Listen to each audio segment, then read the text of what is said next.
Good evening, everybody, and welcome to the Comedy Cellar Football Show and the Contender app, the Contender with a K. Download and get your best sports scores and action for free with no commercial interruption. Hello, my name is Dave Juskow. It is Tuesday, November 9th at 6 p.m.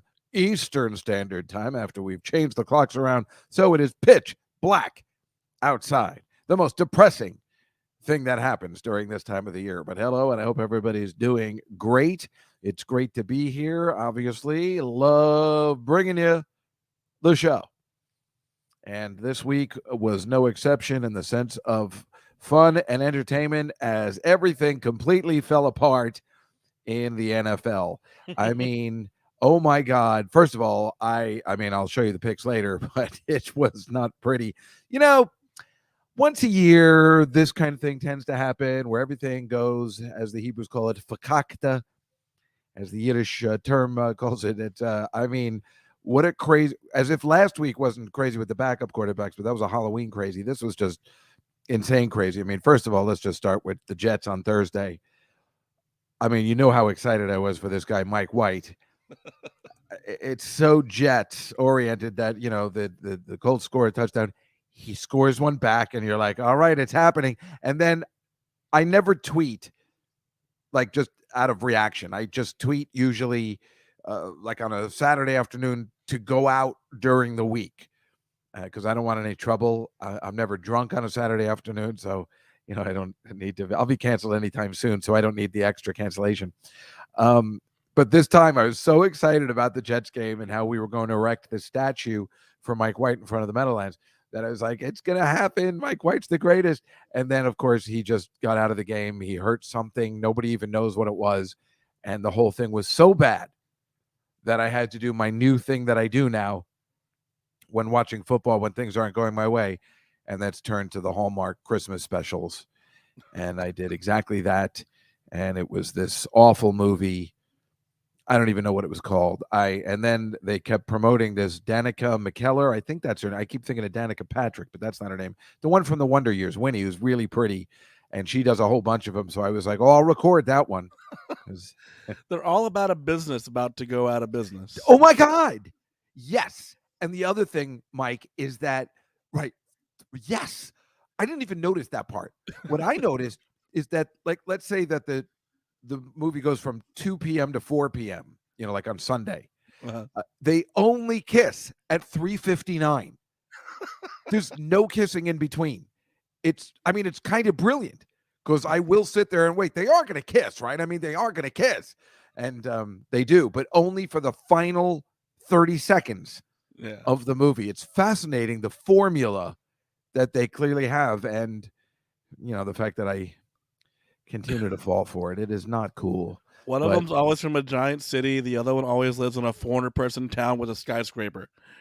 I never even noticed that before. You're absolutely right. Like the 4 I've seen recently, that's the exact premise, right? The city mouse, country mouse comes to the. So you're getting into the farm work, eh?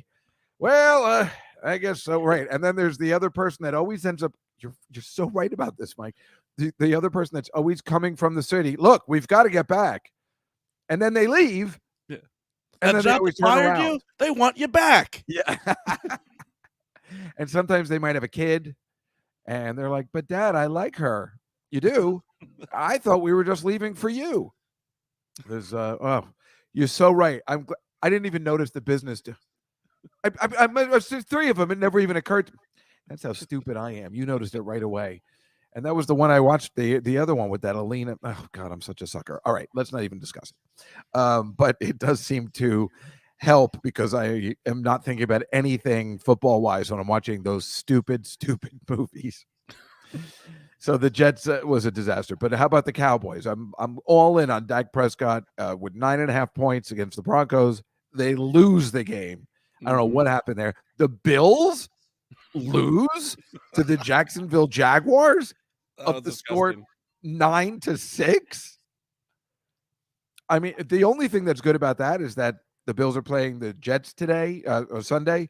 So Mike White's coming back and maybe he's our savior.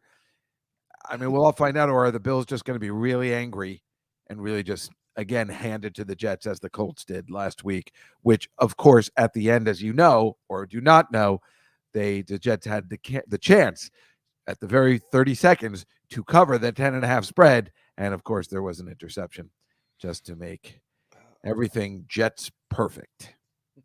The Giants beating the Raiders, but the Raiders, I mean, even though I thought maybe they got rid of this, quote, cancer of John Gruden, then they have this other guy who's like murdering people, and the poor Raiders are on, I don't know what they're doing, and they let the Giants beat them, and the Giants stink, and everybody knows it. The Titans beating the Rams without Derrick Henry, and the Steelers and the Bears last night, where the refs were clearly on the take, where they clearly hate the Bears, like somebody.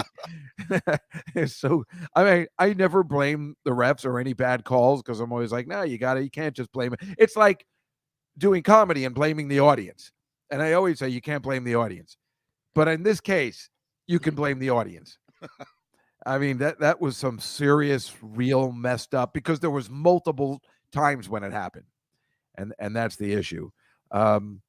Obviously, Aaron Rodgers, the Green Bay Kansas City game, which, we again picked, that line went down from, what was it, 6.5? I don't know. Maybe it was just 3 of it went down to where Kansas City was favored. I mean, I didn't get to repick. I couldn't come back on the air and tell you, like, wait, we made a mistake. Yeah. I was able to do it in the football pool, Mike, but that's about it. And what a disaster. That's how you know there was a bad problem. In the football pool, Mike, that Mike and I are in, the highest number that somebody got out of like 15 games was 9. And that's never the case. There's always 1 or 2 people that are at 12 or 11, 12 after Sunday night, 9. So the winner only won 10 games, and that's not right. That never happens. So this was a very, very strange week. But here's the worst part about Aaron Rodgers, and I always liked him a lot. I always liked him. They tell him it was only business, not personal. I always liked him. The bad thing about Aaron Rodgers is obviously he lied, and that's the one thing I don't care for. If you don't want to get vaccinated, I can't understand it, but everybody has their own opinion, and you got to live with that. But when you're lying about it, that ain't cool. So Terry Bradshaw and Kareem Abdul-Jabbar called out Aaron Rodgers nationally on the air. Terry Bradshaw did it in front of the Navy and said, let me tell you about honesty in front of these fellas. Oh, my God, it's embarrassing. And so now if Terry Bradshaw and Kareem Abdul-Jabbar call you out and they call you out for being a liar, that's the worst thing that can happen, because as you know from this show, Terry Bradshaw is the greatest because he's in Smokey and the Bandit 2 and Cannonball Run. And as we know, Kareem Abdul-Jabbar is unbelievable in Airplane. And if those two call you out because of those movies, man, you suck. And that Game of Death, right? Game of Death? He fought Bruce Lee in a movie. Can't remember which one. Kareem Abdul-Jabbar? Yeah.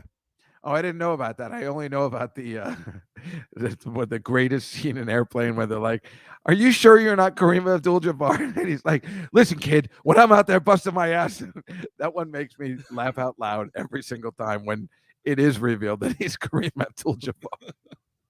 That is the best. Also, the big news, Mike, I don't know whether you know, New York sports betting, it's happening. I told you, they got rid of that idiot Mayor Cuomo. He was the cause. Dave Juskow was right about it all. He was the cause. They just announced it's happening, possibly by the playoffs, which is good and bad for me. Because as you know, well, it's bad because I have a gambling problem, and now I'll be able to gamble just right as we're doing this show. I'll be able to gamble. Normally, as you know, I go to Hoboken, and going to Hoboken is my only exercise that I have, where I have to take the bike to the water. I have to go from river to river in Manhattan, which is, kind of far. And it gives me exercise. I bike there and then I walk back, and that is the exercise I get. And now, I'm going to have to actually do exercise. And I don't care for that or walk. But I can't stand walking and not having a direction or a plan, I mean, it's just it's driving me crazy. And what? Oh, that is Kareem Abdul-Jabbar. Well, how is he going to lose? He's like 10 feet taller. Who is that? Bruce Lee? Yeah. Well, From you Game of know, Death. is it a comedy? No, but I mean, you still laugh when you watch it, but Hey, Liz Pavlakis says, put that game together already. You're talking about the Outrun one? Yeah.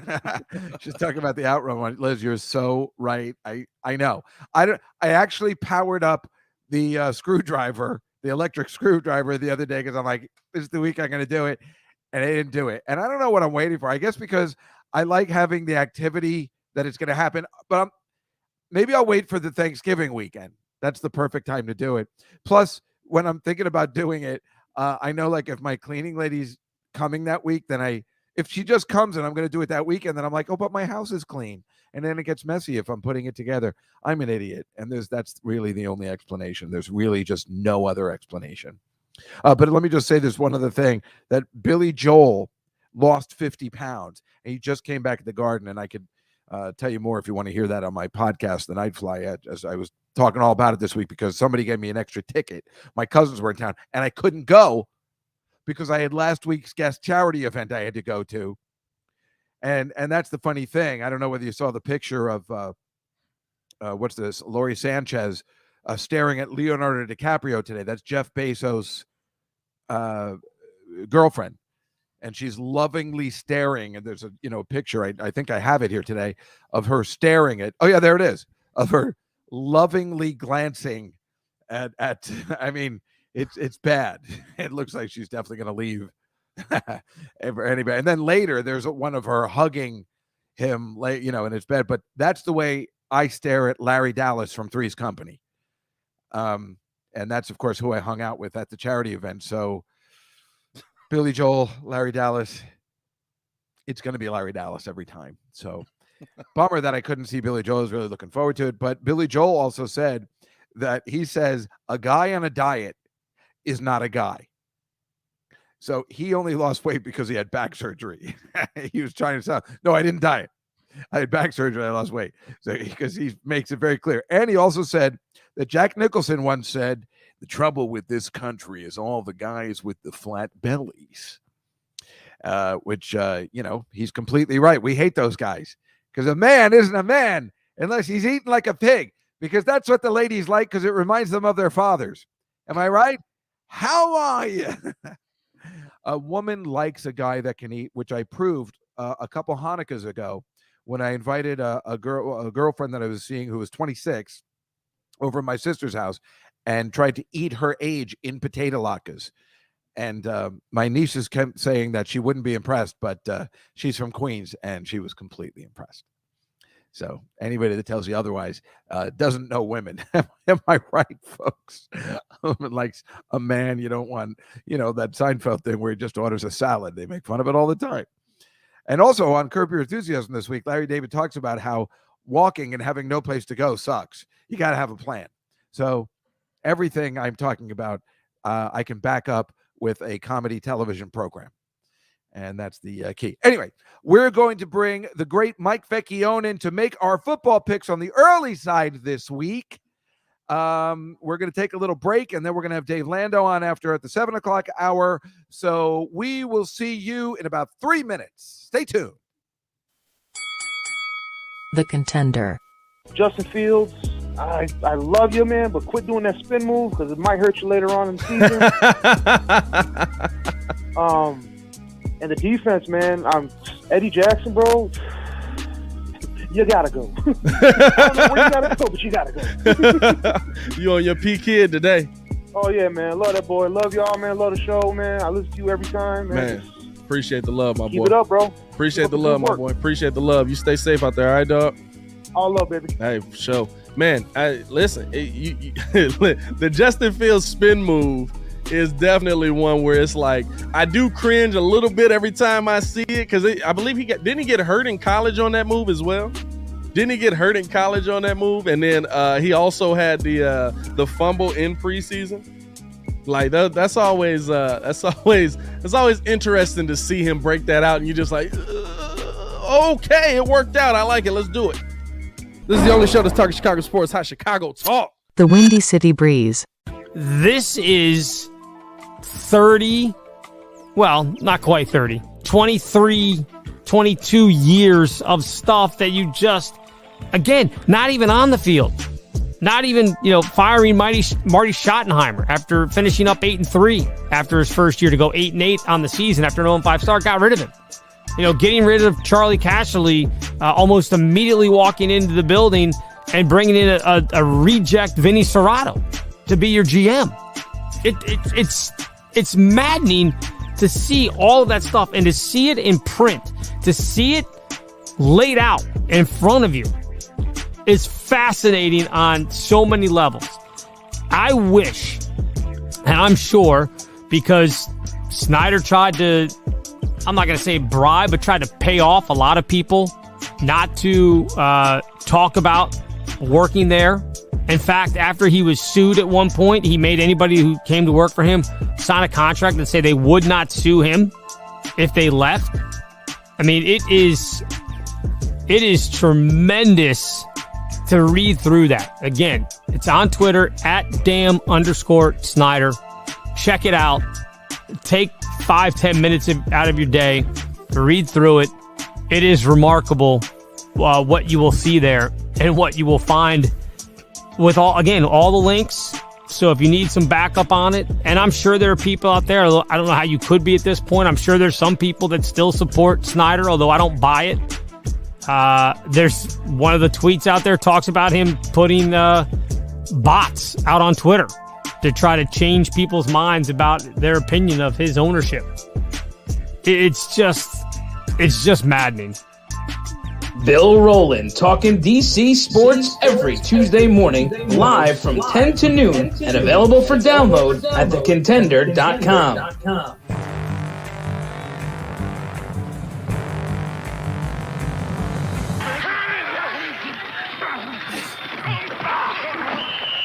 It's the Comedy Cellar Football Show with Dave Juskow on The Contender.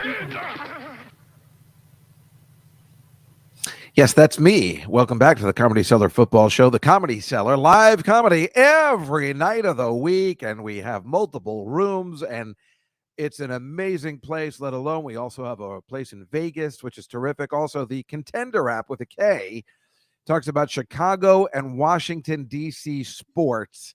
And I'm sure they had a lot to talk about last night after the Chicago Bears completely just got screwed. Like I said, the refs clearly on the take, Pittsburgh fans clearly. And I feel a little bad for the Bears. Everybody likes the Bears, and I don't really care for Pittsburgh anyway, so I really don't care either way. But that is the show. All right, let's see what our picks were. We're doing the picks early this week. Let's take a look at what our picks were last week. If you pull up the Tom Papa list, Mike. Yes, as you can see, I shit the bed. There's just no other word for it. I've never done that poorly. I told you it was the strangest week. I didn't just say that to set it up in advance to tell you I stink. Tom beat everybody by winning 6. Mike did bad too with 5. And the chat room, which usually is just the best, also 5, as you can see. The Jets can stink. We all got New Orleans wrong because I don't know what happened there. Dallas wrong. The Patriots, I don't know how that was the only one I got right. I got Minnesota right because they just covered. The Bengals was way off. Everybody was right about Cleveland. Look at the Bills. None of us got. I, for some reason, like an idiot, picked the Texans. The Raiders we all had. None of us got. And Green Bay, because we that was the sure thing that we thought, oh, right, because by Tuesday, I guess, I don't know, whatever, Green Bay. But then we didn't know Aaron Rodgers wasn't playing, and I don't know, what a mess. The Titans, I had LA because I thought Derrick Henry was the whole team. It's going to be very confusing for this weekend. We all had Pittsburgh, and they just did not cover. So what a mess. Thank you, Mike. So let's bring in our good friend, or my good friend, my very, very good friend. He's just returned with our friend and producer, Mike Suarez, from Skankfest in Houston this weekend, where, despite the unwoke name, no one got trampled. Thank you. I'm here all week. He has appeared on The Tonight Show multiple times. His new podcast with Greg Stone is entitled Macaroni Rascals, and it can be found anywhere you get your podcasts these days. On Friday, December 10, He'll be in Boca Raton, Florida at the Meisner Park Amphitheater. But most nights you can catch him right here at the Comedy Cellar. Please welcome back to the program, Mike Vecchione, everybody. Hi, Dave. How are Hello, you, Mike. I'm sorry, I'm shot out of a cannon. I had a lot of coffee. That's great, man. I'm glad to see your blood pressure is up and your heart rate. I just want to take exception to the I heard you talking earlier about people with flat stomachs, and we're listening and we take offense to a lot of it. So the hell with you. That was Jack Nicholson who said that. And he's the manliest of all men. That's true. And also, I'm a huge Billy Joel fan. You are? I love him. Oh, I didn't know. Then you have to come on the podcast and talk about him. Yeah, I don't know why you had to drop his name. Were you trying to be a big shot? Whoa! Song drop. Nice. Yeah, I've been finding all these comics that, like, we do a Billy Joel podcast. Did you not know? Or no, I didn't. Oh, I do a Billy Joel podcast. It's called Billy Joel A to Z, and we've been going through every song. We're in the J's now, and we've been going through every song alphabetically with my friend Alon Altman, and we've been finding all these closeted Billy fans. Gary Goldman came on the show. Alon. I love Alon. Yeah, he's really sweet. He's great. But Gary Goldman came on. I didn't know. I saw him on my birthday. He said he was a huge fan. He came on. Turned out his favorite song was Goodnight Saigon, which I didn't think that was anybody's favorite song. Wow. But yeah, he was good because he came on in the G's, which is perfect. We always, Gary Goldman, right? Also liking Goodnight Saigon. It all came together. We'll have you on in the V's. Yeah, have me on. No. Well, that's great news. I didn't know. Oh, so I don't know whether you. So this week I had if you heard before, I had a charity event, and somebody had an extra ticket to go see. I've never seen The Residency. Have you? No, but were you talking about the Three's Company? Yeah. The Three's Company. Yeah, I don't know what your fan base. I'm sorry, it's COVID. Skews old, a little bit older, but everything you're talking about is right up my alley. Loved Three's Company. Loved Larry on Three's Company. I thought he was a very, very underrated character. I loved him. I thought he was great. And I love Billy Joel. Yeah, well, Mike, what I was saying about Richard Klein, the actor who played Larry Dallas, is that, and I was telling Amy Yazbek this last week, who was John Ritter's widow, and that this is what the charity is, a John Ritter Foundation for what he died of. Okay. So what I was telling her is that as comics, men, the plan for us when we first started out was probably to be cast as a Larry Dallas in a sitcom. Yeah. Because I don't think any of the guys we know planned on being a lead in a sitcom. Right. The plan was to do stand-up comedy and then hopefully get a supporting character role as the next door neighbor. Yeah. So Larry was the catalyst. So every time I brought him down to the Cellar to have dinner or be on the podcast or we've had him in the Godfather readings. I mean, guys our age, and you're a lot younger than me, actually, but guys are in their 40s and 50s. They get it. Yeah. And when I saw Colin Quinn was just like, "Can I join you guys for dinner?" Because we understand how great this is. Yeah, it's great. Yeah. Yeah, I love how you. So you're basically saying none of us have leading man good looks. We all have supportive cast member good looks. Well, as you know, double good looks. I don't know how old you are, but when I first started out, there were no handsome stand-up comedians, like men or women. You know, you had to have something a little off about you. In fact, that's why we all used to hate Brian Regan, because he was funny and handsome and good looking. Yeah. Yeah. And we're like, fuck this guy. He's an asshole. Full threat. So, yeah, no, I wasn't completely saying that, but yes, I guess I was. I like it. I don't know. So where are you performing anywhere else that I didn't know? Is it the December 10th is the first time out, or I mean, No, I'm gonna go to Michigan. I don't know the exact theaters. I think they're sold out, but opening for our friend. I don't know if you know him, Nate Bargatze. Sure, the redhead. And, He's a ginger. No. Also, Liz in the chat room said maybe the character side role is more fun, which it is. It is. Everybody knows that. Funny, like Larry was always the funny guy. Plus, the pressure is off. You're the sidekick. The series isn't riding on you. Oh, so get this. So we're at the Not charity event. sidekick. I didn't mean to disrespect. I didn't. You're not disrespecting anybody. We're at the charity event, and I'm sitting there with the great Larry Dallas, Yeah. and he's with his wife. His wife goes to get a drink, and there's a girl. There's a second level where they're auctioning off a bunch of silent auction stuff, and this girl is wearing this really short skirt. And he goes, "Hey, let's go underneath there and see if she's wearing any panties." And I'm like, "Larry," and he's like, "Yeah, you never lose it, you know."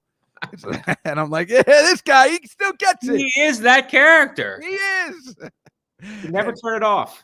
No, and it's great. But I've seen him do other stuff, and he's actually really good. I've seen him on Broadway and stuff, do other stuff. So he's terrific. But Hey, can I ask you something about the Threes Company? It's that Larry's character had his own apartment because he was a used car salesman, but he made more money as a used car salesman, and they needed 3 John Ritter and the 2 girls in order to pay the rent in the other apartment. So he must have made more money than them, all 3 of them combined.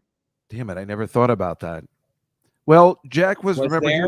Jack was in school, Right, to be a and chef. only really I don't know what Suzanne Summers did, but Joyce DeWitt didn't she just work at a flower shop? Right. She worked at a So- flower shop. That's a good call.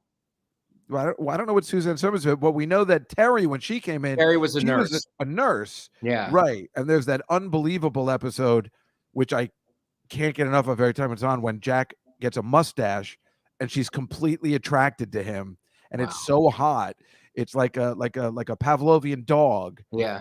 Where she's because it reminds her of her ex-boyfriend, and then Joyce DeWitt says, "You got to be mean to her," and then the mother comes in and says, "Oh, he was really mean to her," and then she's like, "Stop being mean to her," because then she gets even more that's into great. him, and that's a hot episode. Chrissy Dave, I was a wasn't prepared. receptionist at a law office. Wait, what'd you say? Chrissy was a receptionist at a law office. Oh, that makes a lot of money. Oh, not a receptionist. No, you're right. Paralegal. If she was a legal secretary, that would have made money. So yeah, they probably didn't make as much as a used car salesman, ironically. Right. Good call. Thank you, Mike, for that. I really didn't know that. We should probably make the picks if you're ready. I'm ready. There's a lot of upsets last week. I mean, I watched Last you week was review awful. everybody else's picks, and I got to say, it's not your fault. There were so many upsets this past weekend. I was know. shocked. Yeah. Mike, do you see what I have up? Excellent. Let me change it to the good view. You can see it, Mike V? Yeah. Is there a way? Let me make it bigger. That's what she said, right? Yeah. How Okay. are you? All right, chat room, get ready. I know we're doing it a little early, so I hope everybody's together and ready to make some football picks, my favorite part of the show. Starting with the this really crappy game on Thursday night, which is one of those games where it seems like the Baltimore Ravens should have no issues with the Miami Dolphins, but for some reason, when you play in Miami, there seems to be an issue. I think I'm going to take Miami plus the 7 points, but I hate myself for doing it. Mike V, I'll your take thoughts? I'll take the Ravens. It's going to be at Miami, but it's still on the East Coast. And they're begging you kind of to take the Dolphins with that 7.5. It's true. So I'm going to take the Ravens. Yeah, I'm having tough with this one. Mike S. I'm gonna go with the Ravens as well. And what does the chat room say consensus-wise? Looks like they're all saying Ravens. Yep. It does make sense, but they've had so many close games. They've had trouble blowing people out, even though the Dolphins stink. That's a good point. That's a good point. I'm going to stick with it. All right, I have no problem. I'm taking the Jets here plus the 13 And maybe the Deshaun Watson conversation is over in Miami, so that might make him stronger. That's a good point, and I think it is. I think you're absolutely right. But that Tua, he's awful, and I hated him from the start anyway, and his dad's a piece of crap too. Thank you. How about that? All right, Dave, go all in. All right, so I had no problem taking the Jets plus 13.5 because I'm hoping that Mike White is going to be the new savior. Mike Vecchione, your thoughts on the Bills versus the Jets? Well, the thing is, I think the Bills lost last week, so I think they come back in extraordinary fashion, and but 13.5 is a lot of points, man. I know. in New Jersey. New York, yeah, New Jersey. Yeah, New York. But they're not traveling that far. I'm gonna go Bills. I think the Bills bounce back. I mean, they're going to be angry. It's like kind of the worst thing that could have happened. Yeah. I'm just hoping this Mike White can make a comeback and keep it close. And remember, these are the two New York teams playing in New Jersey. Suarez. Yeah, I think the Bills, unless they play drunk again like last week, I think they're going to win. But they have to win by it's the spread is huge. It's 2 touchdowns. You got to win by 2. Well, they usually. I think if they're going to win, they're going to win by at least 2. Yeah. But if you have trouble with the Jaguars, why not have trouble with the Jets? But maybe they have trouble on the road. What is the? What's everybody saying? They're going Jets. Jets. Everybody's going Jets. Really? I mean, 13.5 is a lot, man. So Marcy was going Buffalo, but good. Well, Aunt Judy's always going to try and take the Jets every time, and then we call each other and say, "What are we thinking?" Okay, I don't. The Tampa Bay is coming off a crazy loss to a backup quarterback in the Saints. It's Tom Brady. Washington stinks. No offense to our Contender app listeners. I have no problem taking this as possibly my best bet of the week. Tampa Bay, 10 points to win, to win by 10. I'll go Bucks also. I mean, they got beat right before the bye. They're furious, especially Tom Brady. Even though it's in Washington, and I like Washington's defense a lot, especially their front four. But Washington's defense hasn't played very well lately. They've been getting blown out. Their front four was like the best in football. It was. I think something happened. Well, let me go Bucks. Mike Suarez? I'm going to go Bucks as well. Yeah. Chat room's going Bucks, right? So far, yeah. Yeah, I'm not even letting them pick Washington.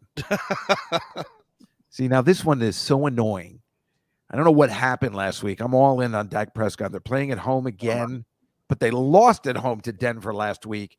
Atlanta is just that annoying. I get screwed every time they play. I hate them so much. They are the worst at spreads. Mike Vecchione, why don't you go first on this one? Okay, because this is my pick of the week. This is a slam dunk. I take Dallas, and it's Dallas -9. I'll take Dallas -9.5. Dallas is going to come back super strong. I think it was a fluke last game. Their offense, they get it figured out. They get their defense figured out, and I think Atlanta's streaky. Sometimes they do well. Sometimes I think they lay an egg. I think Dallas crushes them.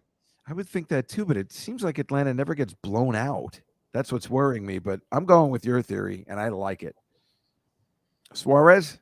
I agree. Yeah, well, you're in Texas. You have no choice. Otherwise, they might storm your house.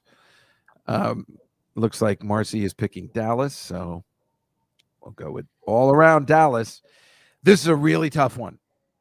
We know Tennessee played above their pay grade on Sunday night with the Rams, and the Saints have a very good defense because I got burned on that last week because I was taking the over.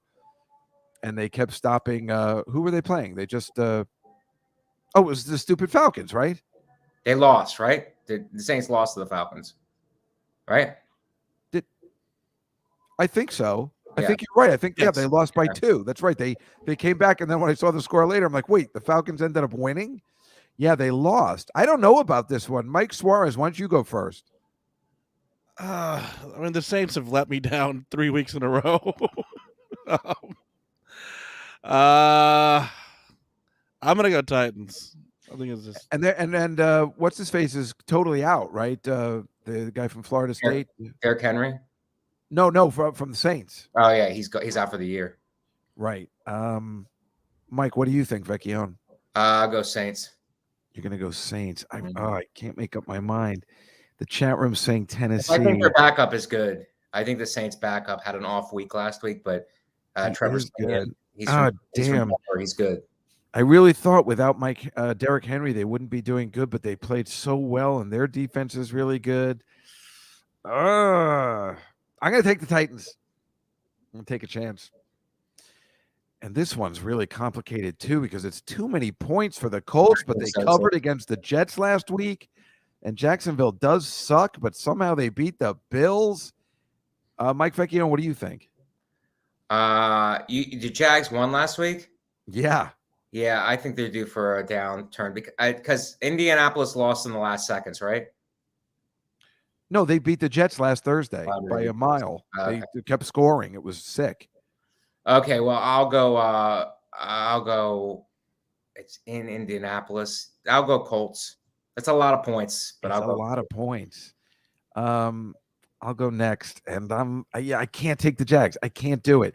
I can't take a team that wins 9-6. Yeah. I don't think they scored a touchdown last week. So yeah, I'm okay with this. And like I said, they covered the damn spread with the Jets last week, and the Jags and the Jets are very similar. Mike Suarez, Everyone else is going Colts. I'll do the Jags just to mix this up. smart. Way to take no responsibility for your pick. Oh boy, this is the Detroit coming off a bye. Who cares? They stink. The Steelers aren't very good. They were lucky to beat the Bears last night. Man. Do you dare take the points with the Lions? I do. I take what? the Lions. I take the Lions. I think Pittsburgh probably wins, but they don't win by more than 9. Yeah, I hate taking the Lions. They haven't won a game, but I don't see Pittsburgh. Pittsburgh hasn't been blowing anybody out, I don't think. Mike Suarez? I'll go Lions. Like you said, Pittsburgh hasn't been blowing anybody out, and Lions have a couple of upsets this year. And maybe the bye week gives them a chance, but Marcy's taking Pittsburgh. So there we have our difference there. You know what? I'm going to switch my pick. Which one? Pittsburgh at home instead of the Okay. Lions. Yeah. All right. No problem. I will remember. This is a really tough one too. Patriots are playing unbelievably well, which I hate, which everyone hates. And Cleveland just beat the crap out of the Bengals. Yeah. Which was surprising. Yeah, and no more Odell. Odell is gone. Well, he was a problem on the team. He wasn't playing anyway. He sucks. So maybe again, sometimes again, you get rid of that cancer and they start playing well. You know what? I'm going to take the Browns, but I think it's more like I want the Browns to win. Marcy, of course, I know you're taking Cleveland. I'm from that area, so I will take the Browns. Oh, you are? I'm rooting for the Browns. I'm rooting for them. It's Is one it- of my That's teams. where you're from?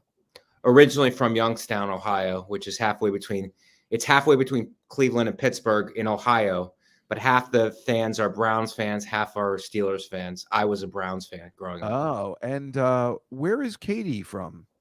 Indianapolis. Oh, that's what I thought you guys were. But you don't seem like a Midwest guy. I didn't know. I just assumed you were probably from Brooklyn. Right. I didn't know you were a Midwestern guy. Yep.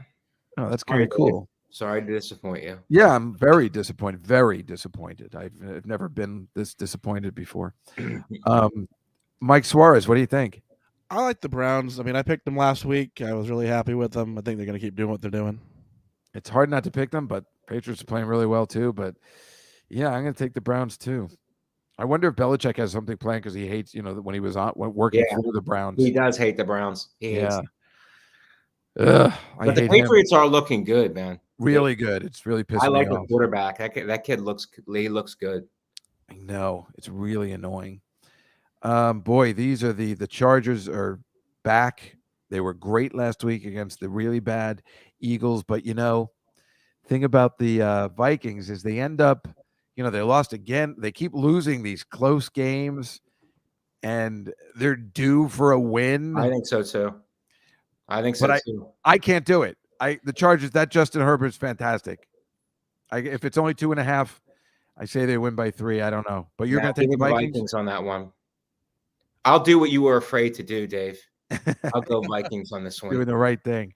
My guess? I'm going Vikings. And it looks like the chat is going Vikings. Oh, Elizabeth says you're also from Florida? Yeah. Well, what the hell are you? What are you from? I moved back and forth between Youngstown and Florida. Oh, you Todd Barry? Did you know him down there? No, Who? why would you know him? Todd Barry? He's from Florida. No. He went Why to not? University of Florida. How come you moved back and forth? I didn't mix Were in your those parents circles. divorced? No, parents stayed together. Even though you begged them to get divorced. Why? Why? Oh, your dad just kept getting transferred? No, my father, we had a family business in Ohio, and he kept fighting with his father who owned the business. So we would move to Florida, then we moved back to try to patch it up and for him to work in the business again. And then he moved back down and then, back and forth. Oh, that must have been tough. Yeah, it was tough. Oh, sorry. Do you have brothers and sisters? Well, that's why I cut myself. But yeah, I do have an older brother and a younger sister. Oh, so yeah, bad for everybody. I wonder if they know what they're doing to the family when they. It all worked out in the end. Back then, they didn't really care about children's feelings as much as they do today. You are so correct on that. I have no problem. This might be my bet of the week too. I'm, Tampa and Cardinals for sure. The Panthers stink. Sam Darnold's out. I don't know who the backup is, but I don't see any issue with this. Cardinals at home. They're playing so good. Mike V. Yeah, regardless of who's quarterback, I guess it doesn't matter. Cardinals. Yeah, well, that's the thing. If Sam Darnold was quarterback, I would totally take the Cardinals. Well, no, I mean for the Cardinals. Oh, right. Oh, wait. They have a backup in. Oh, I forgot. Is what's his place playing? We don't know. Yeah, we don't know, but they've been winning out anyway. Yeah, right. They won with all the backups anyway last week, right? And that was against who they play? Isn't it funny? I forget week to week. San Francisco. San Francisco. Oh, well, San Francisco stink. Well, so do the Panthers, so we're good. Mike Suarez. Arizona. Yeah, and I see Arizona. Oh boy, the Broncos played above and beyond this week. I say the Eagles get it right. I'm going to take plus the points and the Eagles in Denver. I think they go up and down like the Vikings, This is the pick of the week too, and I'll take the Eagles on this one, even though it's in Denver. It makes me nervous. Them traveling, maybe they won't, but I think they want revenge from last week's last-second loss. Yeah, and it's funny that the Broncos were able to pull that off without their best defensive guy who got traded. Yeah. And but Tyrod played unbelievable. A couple of the throws he had were just unbelievable. Yeah, it's like the Cowboys weren't ready for him or something. It was weird. Mike Suarez? I'm gonna head with Denver. Raider. Yeah. Marcy's saying Denver too. Marcy's a Raider too. This is a really tough one. Aaron Rodgers is back, I think. He's cleared, I believe. But does the team hate him? Are they going to actually rally around him? The only thing that Aaron Rodgers can do to make all this go away is to win the Super Bowl. And anything that else would happen, he's in big trouble for the rest. He doesn't even have to win the Super Bowl. He wins 2 weeks in a row, it'll be forgotten. You think so? Yeah, absolutely. This is all about winning. He wins, that he's back, and everybody's going to be like, oh, he'll be back. Winning solves every problem. And I'm not even talking about winning the Super Bowl. 2 weeks in a row, he wins, comes back and has 2 wins. It's going to Russell Wilson also coming back. The Seahawks and Green Bay always play each other tough. Yeah. Green Bay's got you're right. I say Aaron Rodgers teaches everybody a lesson in respect. He's going to really go crazy. I say Russell Wilson comes back like a beast. So I'll go Seahawks. I like it. Mike S? Seahawks. Interesting. The chat room isn't ready yet. Let's move on to Raiders, Kansas City. Kansas City stinks. I'm taking the Raiders at home. Something's wrong with Kansas City. They almost lost to I'll take Vegas at home. If they weren't at home, it would be different. But they're getting plus points. Yeah. And I don't know what's going on with Kansas City, but they almost lost to the Packers without Aaron Rodgers. Yeah. They only scored 14 points. They're the kind of team Dave, they just play to whatever the competition is. Oh, that's interesting. Yeah. They're saying Green Bay. So let me put that in for the chat room over there. Mike S, Raiders, Kansas City. Raiders. Sunday night game. And Marcy's saying Kansas City. Interesting. This one's kind of tough too, but San Francisco's bad. Garoppolo's not playing very good. I think LA is very upset at what happened with the Titans. I'm going to take them, and I think possibly another route of what Arizona did to San Francisco last week. San Francisco might be done. Mike V? If they didn't lose last week, I would take San Francisco. But LA lost last week. I think they're just going to come back vicious, and they stay on the West Coast, so it's not a home game, but they don't have to travel east. I go Rams. Yeah, I would have thought the same thing if they had lost. Yeah, I would have been similar. Mike S. I'm gonna go with San Francisco only because of your former roommate. So he has a good week this week. And Marcy is picking the Rams. Those are our picks. It would be impossible to do as bad as I did last week. I'm trying to do worse than last week. So, yeah, I don't think that's a thing. Oh wait, I do have time to. It's so, okay. You know what, Mike? I just have a couple of slides to share. As long as we're here, might as well go for it. I prepared them already. I thought we'd have some fun. You have your Mike. I have it up. Mm-hmm. You have your Macaroni Rascals show. Yes. Which is what? It's a podcast with myself and Greg Stone, who's also another Italian-American comic, very funny. And we just talk about ourselves, and we talk about the pasta. We talk about our mothers, and we keep it very Guido, very Goomba, and it's all about jokes and fun. Well, that's why I thought you would enjoy this picture of the Pope. I love it. I did it on purpose for you. This is I don't know why I put that in. It's because I was thinking of the same meeting, but different. I put this in for you too, because everybody knows this is a picture, and I'm explaining to the Contender app people, if you're listening on the app, this picture of the Statue of Liberty was taken Wednesday with the moon right above it. It's very nice. I took a picture of the Statue of Liberty because everybody knows the Italians love the Statue of Liberty. That's a picture. That's a young Vito Corleone. A young Vito Corleone. The Statue of Liberty giving everybody hope. Right. And even in the movie Titanic, everybody knows Fabrizio. Yes. Thought he could see the Statue of Liberty. A little smaller though. And as we of course know, Fabrizio gets crushed by a smokestack, which is hilarious. Well, what about the Irish who are below deck dancing and having real fun? Right. Well, I think that was a thing they slapped in everybody else's face. Like the Irish are below deck, 3 decks below, but they actually know how to have real fun, right? Not like the people on the main deck. Exactly. In fact, I believe the actual line Leonardo DiCaprio says is, "Want to go to a real party?" Yeah. Yes. So, okay, this is That's you, my cousin Patsy, in the 90s. It's me in the 90s with my cousin Patsy. You look so funny. I mean, just so. That's what I'm saying. How could you? How can you say there's no handsome comics? Look at that face. You're right. I take it back now. This is. Now take it back, Dave. How old are you here? I got to be like 19 or 20. 19 or 20. He does look amazing. Yeah. You're tan. You're looking good. Your hair's unbelievable. Your hair's still unbelievable. Great. And but Mike, I'm not going to lie to you. I know you. I'm not taking anything back because you're never going to beat me and Attell at that age. Oh my God.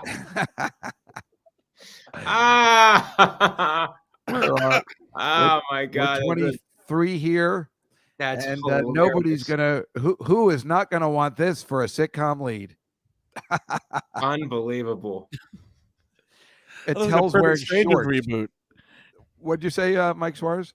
That looks like a Perfect Strangers reboot. Yeah, it does. I know. That was pre-nose job for me. And you're never going to see David Tell wearing shorts ever again. So take it all in. For you, a full head of curly, dare I say, Jewish Jew hair. locks? Yep. No, it's a Jew fro. And it was worse in high school. I'll show you another picture another time. But yes, here's Mike's podcast, Macaroni Rascals. Right. And that is Greg Stone, you say, correct? Greg Stone. His real name is Carluzzo. He changed it. For real? So yeah, he's Italian all the way through and through. A Jersey City, from that area, and I'm a Youngstown Italian, and we talk about a lot of Italian stuff. It's fun. Yeah, he's celebrating the background and respecting their mothers. Respecting our mothers. I usually do the exact opposite on my podcast, but I like what you're saying. Right. I've become a little bit more respectful of my mother over the years, but if you listen to some of the other ones, I have been very disrespectful.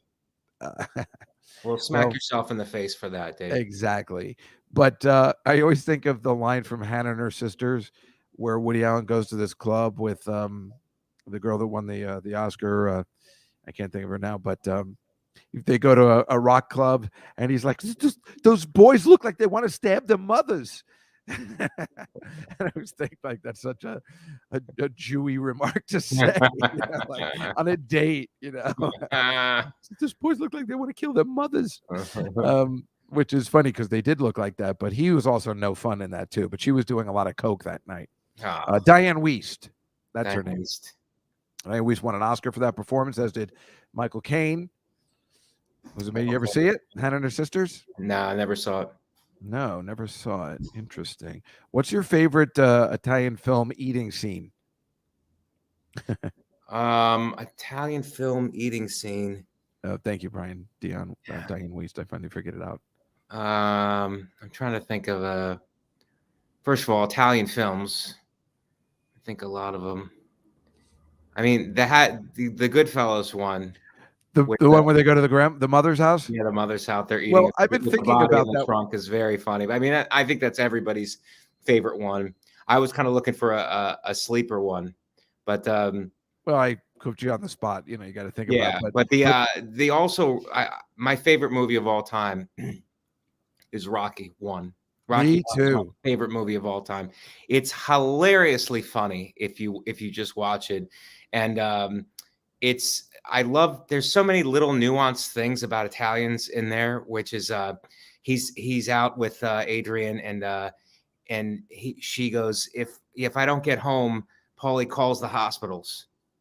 Or, you know what I mean? Like, that's a thing where it's like, if I don't come home soon, he's out with Paulie. He's out with Paulie, and he's like, I gotta go home. If I don't get home soon, she calls the hospital. If I don't get home at a reasonable hour, she calls all the hospitals. And then they call it back throughout the film. Like, I gotta he'll call the hospitals. It's like a hilarious, very small thing that it's just so you have to know that culture in order at that time. It's just really fun. I like that. I also like when he's giving the advice to that girl and he's walking like, I also like when he's like, I won't take any shots or, so, I'll be real good. Maybe you don't understand, Rocky. We're offering you the chance of a lifetime. I like that guy. Yeah. Anyway, Mike, we got to go. We're pressed for time. But sorry, where are you at tonight? Are you performing at the Cellar? I'm not. I'm doing a Macaroni Rascals episode tonight. I'm be on the road all weekend, but I'll be at the Cellar next week, Tuesday and Thursday, early shows. Excellent. Mike Vecchione, thank you so much for always being a great guest and doing the show in general. I really appreciate it. Thanks, Dave. It's great to see you. And that picture of you in a towel made it all worth it. I figured you might like it. Mike Vecchione, everybody. Bye, Mike Suarez. I want to say bye to Mike. We were at Skankfest together. Bye-bye. Skankfest, yeah. All right, Dave. Thanks, buddy. You're welcome. Okay, everybody. It was Mike Vecchione. He is kind of the best, as Mike Suarez knows, because they did just perform together this past weekend. And as I said before, nobody got trampled. All right, just saying, around the same neighborhood. Okay, we're going to take a little break and come around the 7:00 hour with the great Dave Landau. So please stick around for 5 minutes, and we'll see you then. The Contender. Derrick Henry out between 6 and 10 weeks now. So owners of Derrick Henry are scouring. And I know that it's very easy to instinctively go, oh, I'm going to just go out and pick up Jeremy McNichols, his backup. But fact of the matter is, Jeremy McNichols is more of a J.D. McKissick type, a passing down guy. And the Titans have gone out and signed Adrian Peterson to the practice squad. Estimations look like he's going to start getting 12 to 14 carries a game immediately. I mean, they really have nowhere else to turn. Obviously, Adrian Peterson will serve as the early down back and try to take on that workhorse role. And obviously, AP is the ageless wonder, but at this age, you just can't deny he's not Derrick Henry. So what's going to happen? I think that we're going to see a lot more rushing from Ryan Tannehill, who even when Henry is healthy, Tannehill has shown that he does have some ability to run the ball, especially when catching defenses off guard. Go with your gut, the show that talks fantasy football on The Contender. But by and large, you appreciate the people who are your fans. By and large, you embrace those people.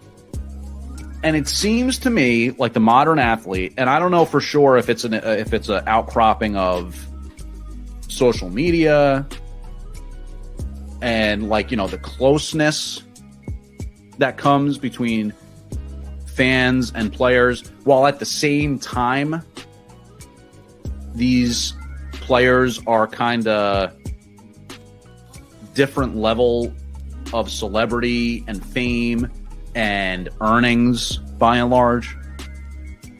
They're really, really big stars that are cut off from the rest of society once they reach that level of notoriety and achievement and compensation.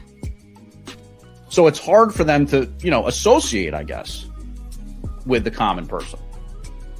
And yet that person's fanaticism and just desperate need to see your team win, that's what drives revenue in sports, basically. James Flippin talking football. Contending football every Sunday. You're moving forward. You want to change the Chicago Bears? You want to change the mentality? Are the Bears always going to be a defensive city? Is Chicago going to be? Yes. Do you want to change that mentality? Or you want to change what your team is? You fix this off. You build your offense. You go get him another weapon. Look at how because you're probably losing A-Rob. Look. Oh, he's done. You're probably losing A-Rob. So you go find Justin Fields another wide receiving weapon. Look at how we're structured. I think you mentioned this last time. We have a lot of young pieces that are under contract that we can that have potential, a lot of good potential. Yep. A good GM is not going to give away that talent on those type of contracts. We're not giving up Herbert. I know people say we could trade for him high. You're not giving up that contract. He's value-wise, he's probably the most valuable piece in the NFL. You're going to give up Monty before you give up Herbert. Absolutely. You're going to give up Monty before you give up Herbert. And well, it'll come down to what he wants. It'll come down to if he wants to be a Bear. Listen, we're going to pay him at some point, but we want to pay you. We're going to pay you like we should pay a running back, not like you're one of the greatest running backs in the NFL, and we got this dude back here. So if you don't want to be here, value per production. Yes, Herbert is top 10 within the NFL. Yes. Top 3 depending on how you rank it. Yes, he's definitely top 2 within running backs, just based off of what his contract is and what he produces. I mean, and I'm a numbers guy, and we see this every year. You know what I'm saying? Even if Monty don't want to be here, guess what we're gonna do? We're gonna go draft another running back in the 5th round, not in the 6th round, because apparently Ryan Pace just be like, I'm not using that pick. It's the only ones I'm good at, but let me just trade that for Jakeem Grant. Pat the Designer and the Windy City Breeze, live every Wednesday night from 5 to 7 and available for download on The Contender.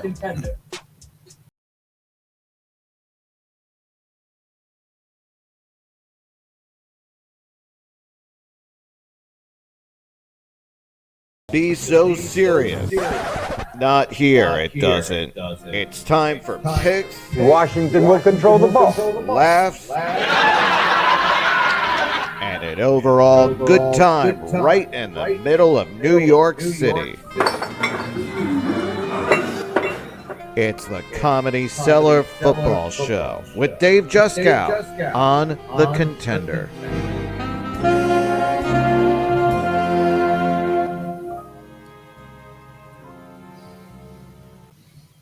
Hello, everybody, and welcome back to the second hour of the Comedy Cellar Football Show. My name is Dave Juskow, and we are in New York City on a beautiful Tuesday in November 2021. And the Contender app, the Contender with a K, all your sports information, which you can download commercial-free, that we bring to you every Tuesday here in this wonderful platform that we get to talk and talk a little football and talk about a bunch of other nonsense with a bunch of awesome friends. That is the key. And of course, you in the chat room. Mike is the best. Sometimes we just run out of time, which stinks. And it's, half my fault. Sometimes I get confused. And, it sucks to get onto a topic that you want to talk about some more, and then you have to go. And of course, I could have talked about Rocky for the next hour and a half, because I really like it too.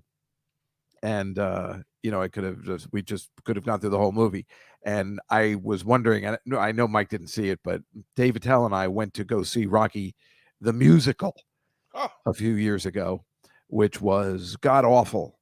However, the last 20 minutes were unbelievable, and that's what we told. I remember, Dave and I have seen a couple of shows together, but I see a lot of musicals. And at the intermission, he was like, "Should we leave? Is this bad?" I'm like, "Yeah, it's bad, but we're not supposed to leave. I've been told we need to stay for the final 20 minutes." And was it worth it?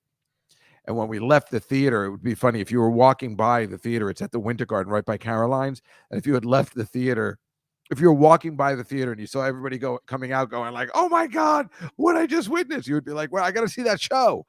But it didn't work out. It closed because it deserved to close, because it stinks. And the opening, I'll just give you a little example.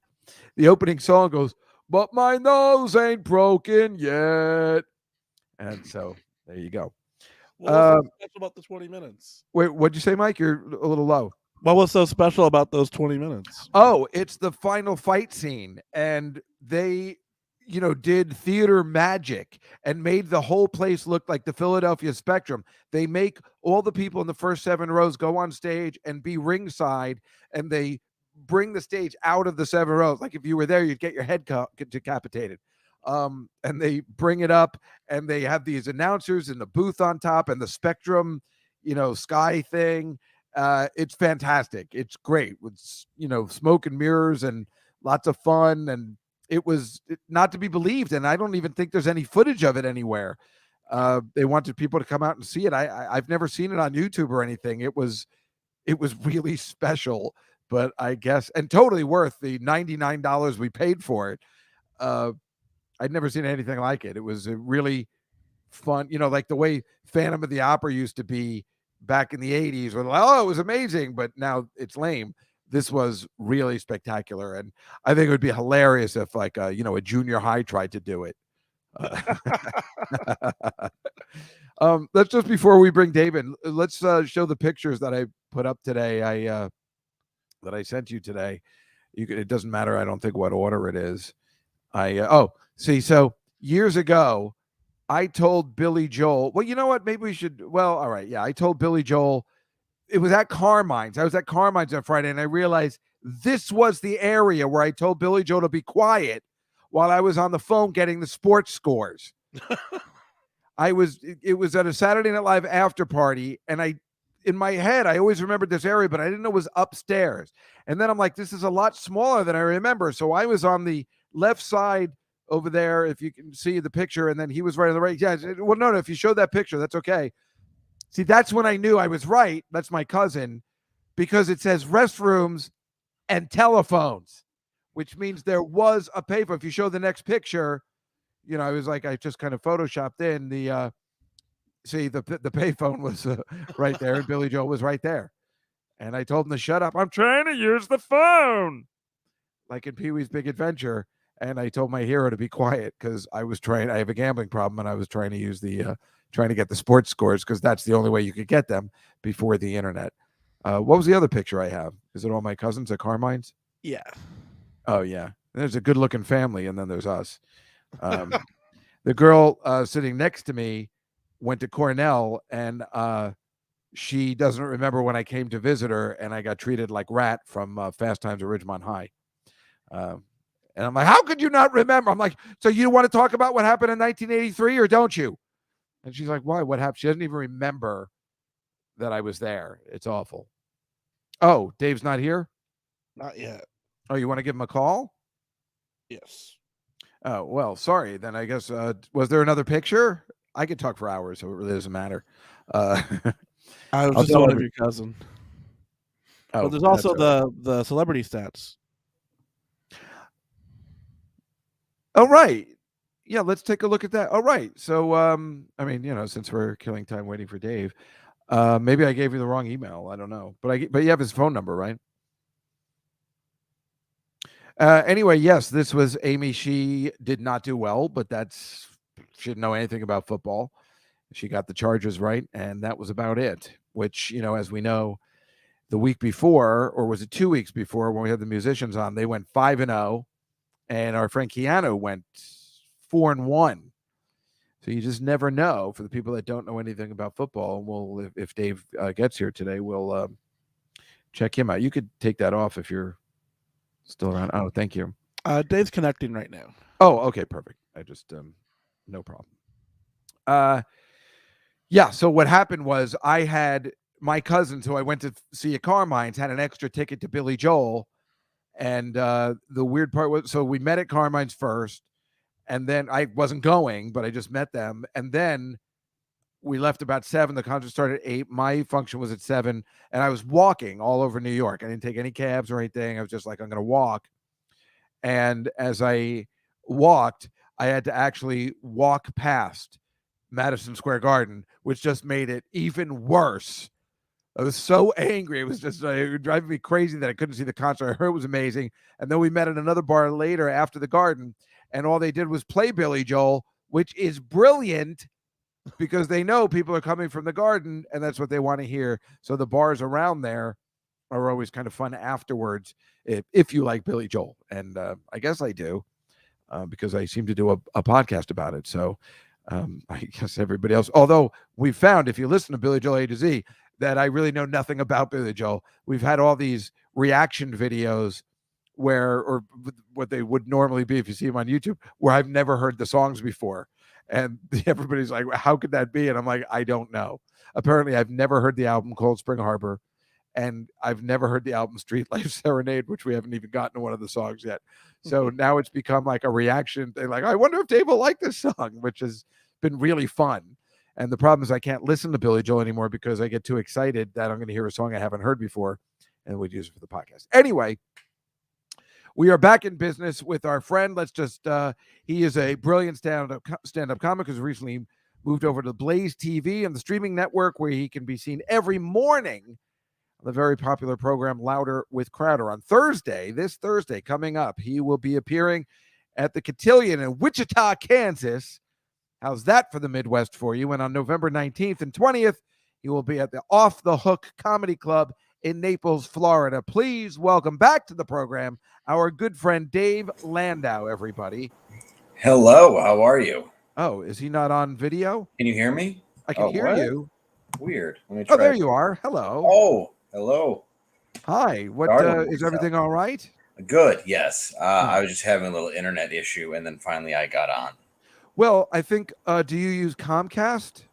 I think it's AT&T, I believe. Oh, because I think I heard Comcast went out today everywhere. Whoever had Xfinity or something. It might be Xfinity. I have Xfinity in somewhere. I don't know. It's something. Anyway, you look terrific. Your hair looks amazing. It's a bit of a pompadour at the moment. I like that you're growing it back. Thank you. I'm trying. You know, when you shave it, it scares me. Yes. Well, I look like a Latino. I look very Vato. Like I grow a mustache, shave my head, and I look Mexican, not Aryan. It's not Mexican. It's just you look like what Mike Vecchione and I were talking about, those guys that want to stab their mothers. Yeah, a little bit. But it's really nice to see you. I'm glad you're on the show. I love you so much. And again, I really like your comedy so much too. So I'm glad you're out and about performing again. Thank you. Yeah, no, it's good to be out. I get to go to Wichita, Kansas on Thursday. But it is a cool theater, so that's it. But then you get to go to Florida, which is good. Yeah, Off the Hook. I've never done it. Have you been? No. No, I don't think I've ever been in Naples, Florida. I don't think I think I've been near there. I can tell you that much. Where do you tape Louder with Crowder? Just outside of Austin, not far from Austin. Wait, Oh, that's where Mike is, our producer. Right, oh, Mike? Really? I'm in San Antonio. Oh, right on. And I know nothing about Texas. That's not near Austin? It's about an hour from Austin. Oh. It's its own country. So is that where you are now? Yes. I'm basically in my... I know you used to travel from Detroit to New York every week. Now you travel from Detroit to Houston every week? Yeah. Well, Detroit to Texas every week. Yeah. There's really no other way to answer that. This is basically like the office / apartment I rent here, and then I still have my house. But it's fun. It was an hour flight before, and now it's a 3-hour flight. That's what I was going to say. So since everybody apparently is moving to Texas, which apparently is the place to be, where comedy is the place to be, why not move your family there? Yeah, That will happen. Oh, it will. Yes, I definitely am going to be staying. Yeah, with isn't it almost rude to keep them in Detroit? No, I wish. I've never been there, so I don't know. I just I hear things. Oh, you've heard poor things about Detroit? That Apparently, is a shock. yes. That there and Newark, New Jersey. Yeah, I hear it's a nice place over there. Yeah, Detroit. Fortunately, we're in a suburb, so that's a good thing. Because I figured that, but yeah, Detroit proper is really not for anyone. There's about 700,000 people living in a city built for 7 million. Yeah, right. I just can't believe you do so much traveling. That would be a nightmare for me. I'm afraid of flying, and I mean I do fly, but it's not my cup of tea. I'm in chronic pain from constant. I can't imagine how being tall and flying works, because for me, I can tuck neatly into the seat, and I'm still horrifically like my neck hurts all the time, my feet, like I just hurt always. I sleep in different hotel beds. Yeah, I don't know how you do it. I really don't know how you do it. And, I mean, it's better than a lot of jobs, but it sucks. I mean, you do it more than Attell, and I always thought Dave Attell traveled a lot, but he is an ultimate road dog, though. He's been around a long time. So are you? Now you're traveling on the weekdays and the weekends. Yes. In fact, when do you go home? I go home pretty often, at least once a week, but my son's out here a lot, so that's where it's beneficial. Like I've always been fascinated by how you do stuff like that, and yeah, you just got to make it work. I mean, there's so many ways to be a dad where it's like I just have to be present in every second that I'm with them, and it's good because I'm not a great teacher, so to come in on the weekend and hang out with them is good. It's so funny. I guess I really have no concept of where Detroit is located and where San Antonio is, and I thought you could actually drive there. So no, this is problematic. Michigan is about as north as you can get, where Texas is about as south. It's so we have all these people who are in Texas with Mike, and he was at Skankfest this weekend. I heard. Yeah, I got the invites, and I unfortunately was already booked, but I heard it looked incredible. That's what Mike Suarez says, right, Mikey? Oh yeah, it was an awesome time. It's a great place to perform at. And you're definitely saying no one got trampled there. No one got trampled at Skankfest. Was anybody? I'm sure people did fentanyl, but did anybody get stabbed with fentanyl? Is that what they said it was? They're Fentanyl? claiming that somebody in the crowd at the rap concert was stabbing people with a syringe. That's what I heard, but I didn't know what was in it. They think it's like a high-powered fentanyl. That's like the somebody stuff they've been who putting thought, in cocaine, right? Yeah, and except for some reason they didn't think fentanyl was high-powered enough that some mad scientist made it more potent. That's just the rumor. Yeah, that's a pretty crappy rumor. That's real messed up. And you always have to ask yourself why, when there's some sort of controversy, are one of the Jenners or Kardashians involved? I would like to see one thing happen where a Baldwin or a Kardashian isn't involved in something. It's fascinating how they somehow get their names into the news on whatever it is. Yeah, they say really any press is good press, but when it involves killing a cinematographer and trampling people, you really shouldn't have a career so much. I mean, right? Really, like Baldwin usually just punches people in the face for taking his parking spot. He had to up his game. Yeah. I mean, really, where do you go from there? He's got to actually kill someone instead of just violently attack them. I like the fact that he just hangs out with women that have very strange first names. The woman he killed was Halyana, and his wife is Hilaria, right, or something. Is like it's all his wife who pretended to be Spanish. Oh my God! Right. I think that's the problem. Is the instructions were in Spanish, and his wife pretended that she knew it. Turns out his wife didn't know Spanish, right? At all. I mean, how does he come back from that exactly? And it's just, and also, wait, I can't remember. I lost my place, but it was about the Kardashians or so. Oh, right. I was going to say that it's Jenner, Caitlyn Jenner, right? Who was at the concert. I guess that's her boyfriend, which of course they all date rappers. And she's just like, oh, I feel horrible for everybody. I was watching all this unfold from our suite. You know, Yeah. like it's like when Jon Stewart was talking about 9/11, he goes, watching the towers crumble from my hot tub was just the worst thing I've ever seen. It was happen." terrifying. I was 5 blocks away looking on. Kylie Jenner, thank you, Anonymous. Yes, right. Kylie. Yeah, I don't. They're all the same to me. They seem interchangeable. They really do. And I don't care. Caitlyn was Bruce. That's right. Yes, Yeah, that is true. Caitlyn was Bruce. You can see where anybody would mix that up, probably. Yeah, you wouldn't want to confuse anything with that family. But I didn't even realize she was there or dating that guy. That's how they get you. That's how they have another season of keeping their Kardashians.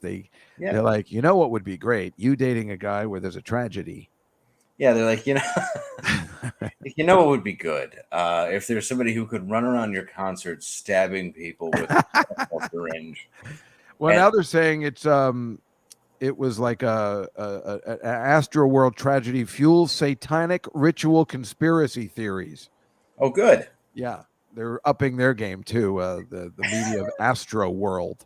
Yes, which does sound like it's right out of a movie where something like that's going to happen. Yeah, of course. I don't know. It's just I feel sorry for the family because at least you died doing what you loved, right? Wait, which family? The Kardashian family? No, the family of the people that were stampeded. Oh, of course, it's awful. rap But what are they doing at that concert anyway?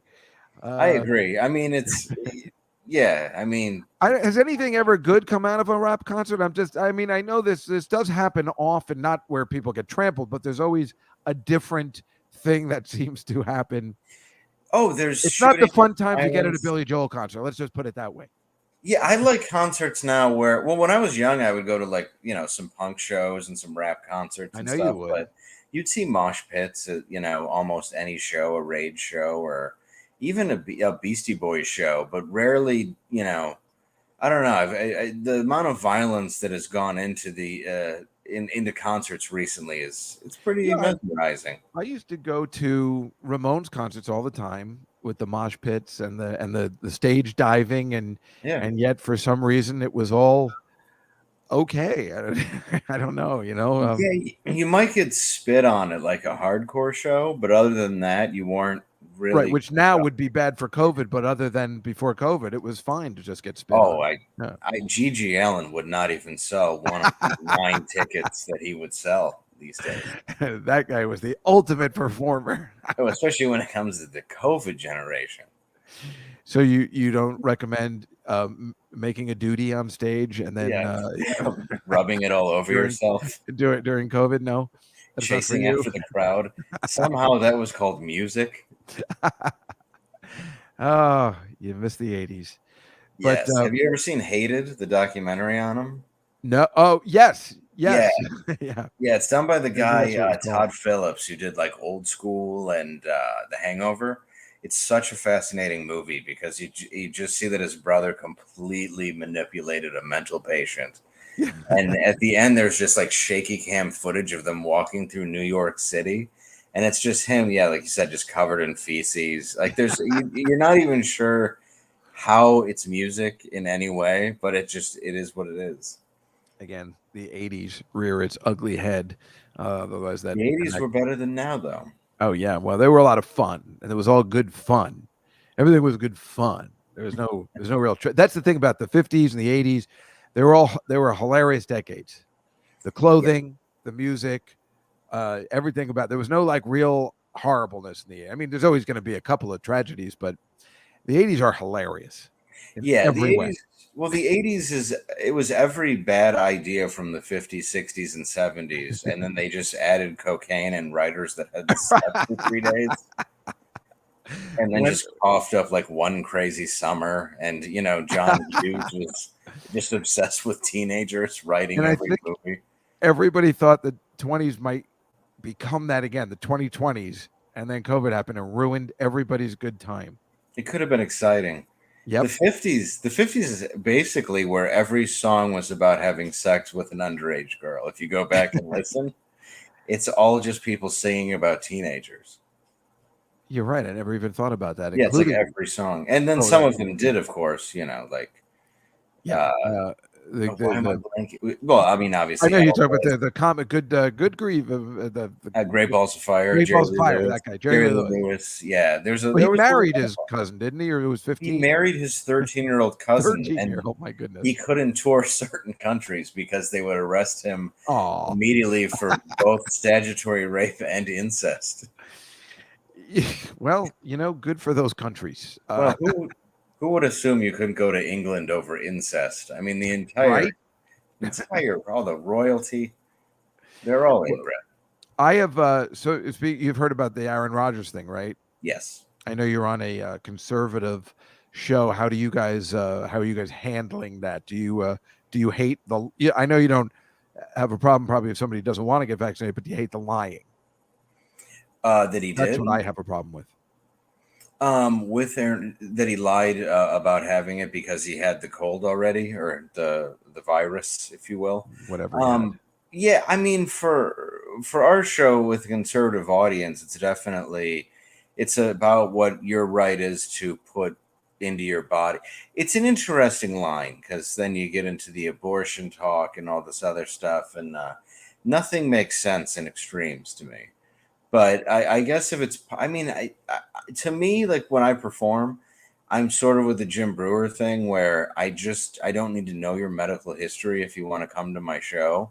And I mean, but I do understand if a venue puts that up, if that's their preference. It's the same as smoking. Like if you want to have smoking in your bar and you own the bar, I think you should be allowed to. I don't smoke, but I think that should be allowed. So to me, I think it should be an individual right. That's just my own personal opinion. I mean, I kind of get lying about it, but it's just because who hasn't lied to get out of something, but yeah, but he's I mean, he's he is who he is. It's just it's different to me. He let down his team by lying. He let down his team this week where they could have maybe given up home field advantage. That is true. I'm not saying that what he did was right. Well, here's what's wrong. This just came out today. I'd like to hear it. I don't know whether you've seen this. His girlfriend, I have to turn my light on for this. Shalane, I don't know how you put it, Shalane Woodley. He dates the worst women ever. Olivia Munn was a piece of crap. Yeah. I remember Shalane Woodley. Yeah, Shalane Woodley. Natalie Woodley's sister. That's not true, is it? I hope not. Right, it's Natalie Wood, right? Good point. Yeah, it'd be weird. Well done.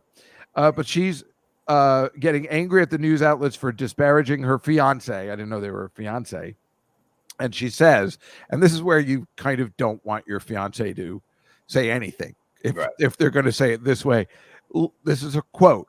Literally, y'all need to calm the fuck down.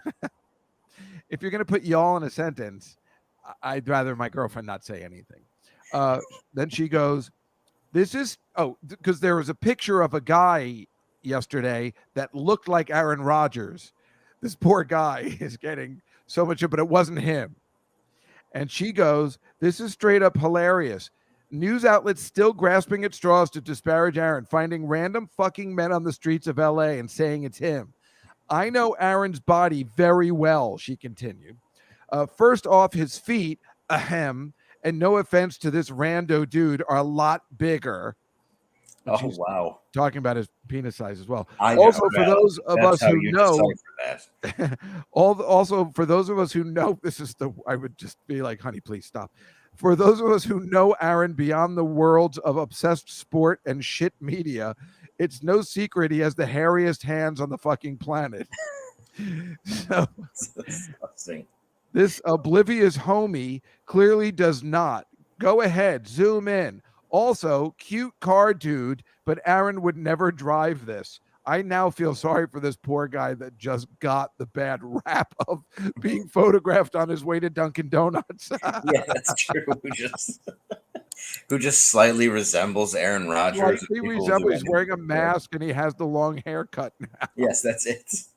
Yeah, I don't know, man. Like, as far as the NFL goes, between the murders and CTE and all the other stuff that's gone on, it seems like not that severe.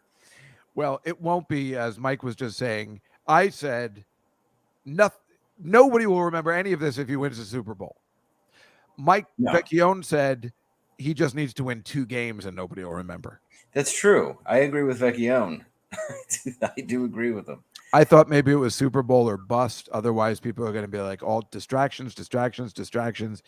But I think we're getting to a point where all that stuff is beginning to lose its luster a little bit.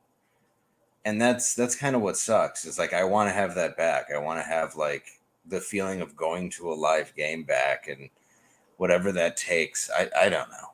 I wish I had the answers because it's been 2 ridiculous years. I go to the Giants games on Sundays. I go to the tailgates. I can't stand going into the games. I mean, I used to go to all the games and the Jets games, and I can't do it. I'd much rather watch the Red Zone channel on TV. Well, but I still love the tailgates. Yeah, but you're going to a Jets game. Well, I mean, if you expect the people around you to be well behaved and not completely obnoxious, that's why I moved over to the Giants. Yeah, you it's have a much classier tailgate. It's for 10 years we went to the Jets games, all hamburgers and hot dogs and horrible people. Yes. Tailgating wise, even though the Jets fans, so whatever. But yeah, then I the was Giants, in Philadelphia. then we started having steak and scallops and top shelf liquor. Like it really is a difference. It's really interesting. It was all hamburgers and hot dogs for Jets. Well, that's what's good about being a Lions fan is you just go knowing they're not going to win or do anything, but you just go. Like there's no fair weather fans. It's just you're actually showing up because of the experience of just being in an arena. Yeah, So I it's like that it's domed. Then I'd probably prefer it than dealing with the elements. The dome is excellent, and then always the night before Thanksgiving or I was going to ask about that Thanksgiving game. I mean, I used to go every year. Wait, you go to the things? I'm curious about that. So, is there a time difference in? I'm fascinated by it. Is there a time difference in Detroit, or is it the same as New York? Same as New York. So it's 12:30 game. So Yep. when does everybody get to the parking lot on Thanksgiving? When I would go, my brother would start making a turkey at like 7 a.m. Oh, that's awesome. And in a deep fryer, and then everybody just run around a parking lot, partying, having fun. So like, yeah, it goes from just, like 7 a.m., 6 a.m. people are getting there, and then it just goes all day. And by the time the game starts, people are wasted. Like the only reason why I kind of stopped going was because of the people too. Like usually the fans are pretty good, but the Thanksgiving game like slowly turned into something a little like too special. Yeah, no. And you'll see like Tim Allen up in the booth, up in his suite, like waving at everybody. So if anyone was to be trampled, he'd be fine. Exactly. That's what I would do. That's why when that guy got the ball for the Tampa Bay Buccaneers, remember from Mike Evans, I don't know if you heard about it last week, and that ball's worth $600,000 and he gave it back, and they gave him $1,000 in store credit. Oh, that's a good deal. So he can get a pencil. But exactly. Maybe a foam finger on top of that. What a good deal. Right. So I said what I would ask for would be they gave him season tickets, but I think he already had season tickets. But I would ask for suites. Yeah, why wouldn't you? Like I would ask for $300,000 and a suite. Well, yeah. Well, you're not going to get the $300,000, but I think getting maybe suites for 2 years would be super fun. Yeah, but they just give you more suites. Invite all your friends, to a suite every game. That would be so much fun. Yeah, just ask for it for the next couple years. Yeah, with 5 years. I've already thought this out. Yeah, and I'm not even asking for a suite for every game. I would say like maybe 4 games a year for 5 years. Yeah, I think that's fair. Yeah, I think that's a very fair. It's a very fair deal than nothing. Yeah, well, the store credit, like you said, the foam finger. That is a fine deal. I would have just held. I don't know. I might have held onto the ball. Well, I was saying, what you need to do when you get a ball like that is just run away, and run out the stadium. They're going to chase you, but then they're like, what are they going to do when they catch up? I didn't do anything wrong. Like run away. Don't pick up your phone for a week. Let them sweat it out. Yeah, be like, I'm ready to negotiate now. Yeah, exactly. Yeah, and just go. Yeah, now unless one of the many fans just beats the crap out of you in the parking lot, takes the ball, which is like an 80% chance of happening. It depends on where you were. That might not happen in Tampa Bay, but it would definitely happen in Detroit. Yes, for sure. Or I think it would happen in New York too. In fairness, Philadelphia for sure. Philadelphia, they wouldn't even have negotiated. People are so lame. I don't know whether I know you don't concentrate on football, and we're just going to make 5 picks today. Then it doesn't matter what you pick, but I know you don't really follow. But, it's the Lions. I can't. Right. I wish I could help more, but I just grew up in a place that doesn't care for football. That's okay. But Peyton Manning and Eli Manning have a Monday night show, which is really great, an alternative to Monday Night Football, and that's all I watch now, and they're hilarious. And so Eli had, I guess, somebody from the Phillies on. From the Eagles on a couple weeks ago, and he gave the Philly fans the middle finger. Yeah, and people are in an uproar, like they're like, I can't. My kids were watching that, like that kind of uproar. When meanwhile, he's a Giant fan. He obviously hates Philadelphia. That's the one thing we know. Well, like in any movie where and I do like Philadelphia, I really do, but like in any movie where like Philadelphia is portrayed, it's like Boston. It's just the trashiest people. Yeah, exactly. It's garbage people with OCD. Right, and he played for the Giants for 15 years or whatever it was, and he was like, they were really mean to me. So he's like, screw you, and they're getting upset about that. It's ridiculous. He's got all that. Which one has all the Papa John's money? That's Eli, right? Right. Yeah. No, that's Peyton. That's Peyton. Was Peyton the one that did that? Yeah, that was Peyton. You're right. But then he had to get out because that guy got into some sort of cancel culture trouble. Yeah, he used the N-word at a meeting. Yeah, but that's what you expect from a guy who owns Papa John's. I don't see what the big deal is. He was simply asking his secretary for coffee. No, he was quoting. He was quoting something that someone said, and it was being recorded, so that's how he got canceled. That's why it's like with this girl, Shailene Woodley, whatever, the Aaron Rodgers. It's always like as soon as you say you all like, when is she going to use the N-word next? Is that coming up? Or yeah, Twitter's a bad place to just start mouthing off. I remember when the woman would just stay out of it. Yes, or at least the guy would just hit her so hard that it closed the casino. Well, no more of that. No, I'm not calling it right. I'm just saying it was a different. I feel time. like Giselle Bundchen started all of this, which is great to stick up for your man, but the fans hate it. Like, especially if you hate Aaron Rodgers, you hate the wife even more. Well, especially if you're angry right now, right? You definitely don't want to hear from anybody. He's just gotta keep his head down, win a couple games. That's all he has to do. And she didn't need to say anything, and then say he's very hairy. So this is definitely not the guy. Thank you, dear. He has a giant penis, and I'm going to share my screen. Muscle.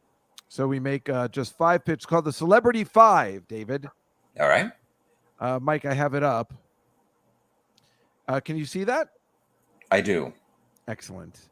So we're just going to pick 5 games. You don't have to know anything about it. Do you know Keanu Thompson? You know her, right?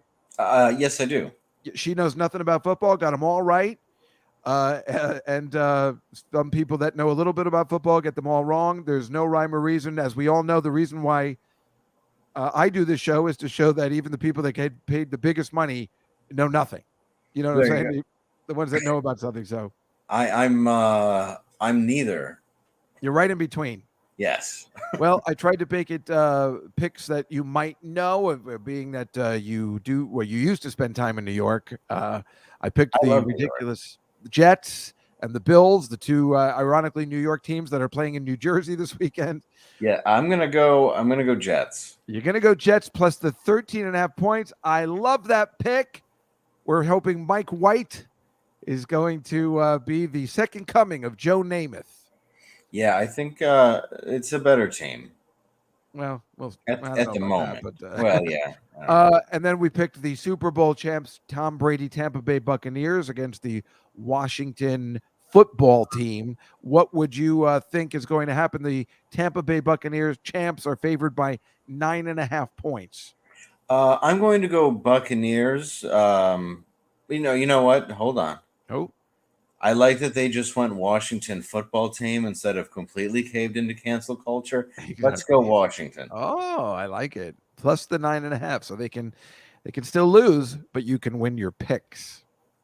Then, since I knew you were in Texas, Yes. I picked the Dallas Cowboys, who are favored over the Atlanta Falcons by 9 points, playing in Dallas.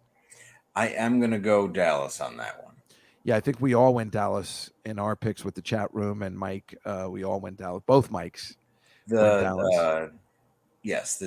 Also, they still have the cheerleaders. Yes, they do. They are still terrific. Still have female cheerleaders, and I think so that's far, pretty so neat. far. And here we are, the off a bye, the Detroit Lions, your Detroit Lions, playing against the Pittsburgh Steelers that had a lot of trouble with the Chicago Bears last night and were able to win because the refs were playing for the Steelers. Yes, last night. The Steelers are favored by 9. What an insult to your team that has won no games. You know what? I'm going to go ahead and say the Lions. That's the right thing to do. You don't want any trouble from anybody in the chat room or any on Louder with Crowder tomorrow. I happen to be a Lions fan, and I actually performed for the Lions a couple years ago. They were all good people. Really? Yeah, it was really cool. Oh, that's really exciting. Cool. All the players, and then Matthew Stafford, who was quarterback at the time, actually was like, hey, I really liked your show. Can I do anything for you? I was like, you could send my son a football, I guess, autographed. But I was like half kidding, and then 2 days later, it came in the mail. That's so cool. And Yeah, if he ends up winning the Super Bowl, it'll be even better with the unfortunately the other team.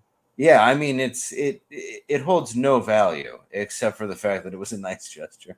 Yeah, a really nice gesture. That's great. That's great to hear. I like that kind of stuff. Yeah, they were all really cool people. Like that's why. But it was when Jim Caldwell was coaching, and that guy, I really liked him, and I really think it sucks that we got rid of him. Yeah, well, I actually just got a sandwich from him today. He was working at the deli across the street. Oh yeah, he does that. Yeah, he's a he's a jack of all trades. Really, it's a good thing he had so much to fall back on. And finally, because you're playing in Kansas, well, you're playing Kansas, not Kansas City, but I got Kansas. I took the Kansas City Chiefs against the Las Vegas Raiders, and the Kansas City Chiefs, which aren't playing very well, are favored by 2.5 points. Yeah, I gotta say, I'm gonna go Raiders. I'm gonna go Raiders. I'm gonna go the Las Vegas Raiders. The chat room's the only picked the Kansas City, but yeah, we're going with the Raiders too, and the murderers on that team. Yes, the and yeah, no, actually, I have to stop sharing the screen for a second. I'm gonna go.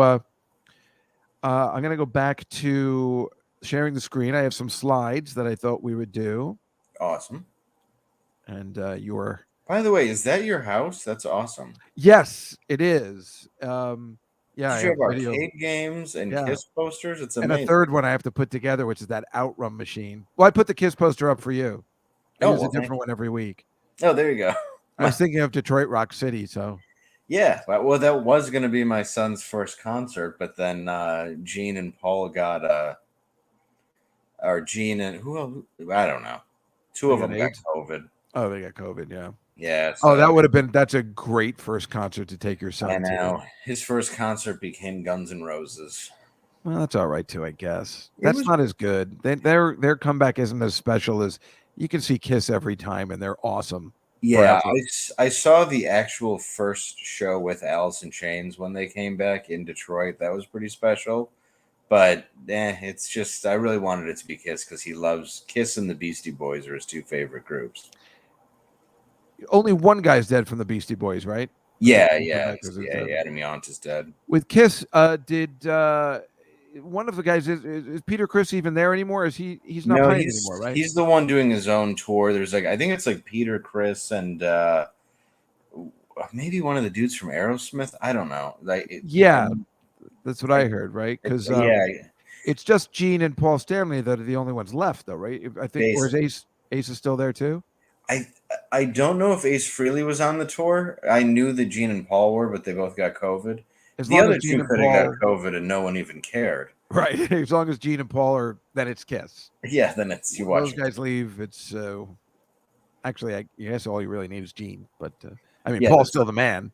Yeah, I don't know. They're just like Bon Jovi at this point. It's Bon Jovi is because my friend is the keyboardist.